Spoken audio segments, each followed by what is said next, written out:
on the upcoming political season is Yan Liang. She's a chair professor in economics at Willamette University. Great to have you on the program. Good to talk to you, Sally. Now, firstly, the two sessions more generally is an opportunity to reflect on broader trends in Chinese politics and also policy making. What are Xi's political and legislative priorities for 2024? Yeah, I think 2024, the economy is going to take the center stage. I think economic development and growth and solid recovery from the pandemic amid the challenging global context. I think this will be really the center of this year's legislation. And so we're looking for, not only the government's work report that would set the growth target and also fiscal target, but I think there will be a slew of measures and policies that will try to, both promote the structural reform, but also economic growth in the coming year. You mentioned the recovery efforts paired with economic growth, but there's also some tension between economic growth and national security, isn't there? How might that balance be measured? Yeah, I think that's a great question. I think in China's view, this national security and economic development, these two objectives are actually mutually reinforcing, even though there are some concerns about, how this concern about national security is going to affect, for example, the policies towards foreign direct investments. But in my view, I think, on the one hand, the national security measures, especially the emphasis on stabilizing, relationships with the West and also foster win-win cooperation with the global South. It's very important as both a national security goal, but also as economic objectives.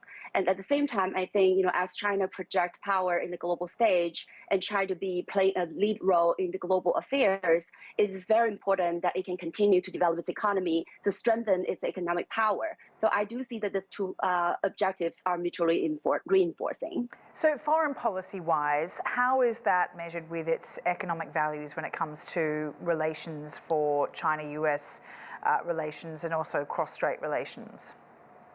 Right. I think that is a great question. I think China's principle is to embrace the so-called high quality opening. So in other words, China does seek mutually beneficial, peaceful coexistence with, both the global West, but also the global South.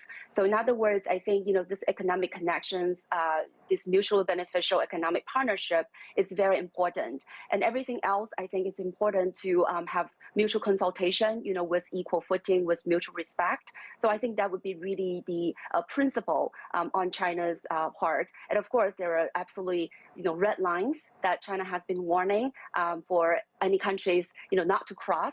So I think China would definitely uphold that kinds of principle going forward as well. So what do you think investors and companies around the world will be looking out for from these two sessions?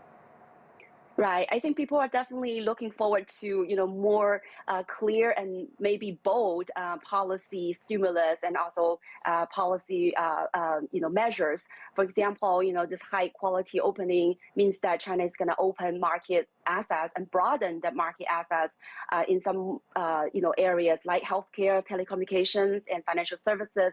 So all of these, I think, have great potentials for foreign investors. And I think China also will, as they have pledged, will have more, business-friendly environment, right, to promote the kinds of equal treatments for foreign investors and also stabilize the policy in terms of transparency, in terms of, progressiveness of these policies. So I think, hopefully the foreign investors will heed attention, to these kinds of pledges.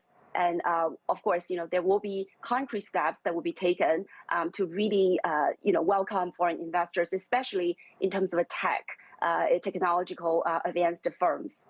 All right, Liang, thank you very much for your time. Thank you.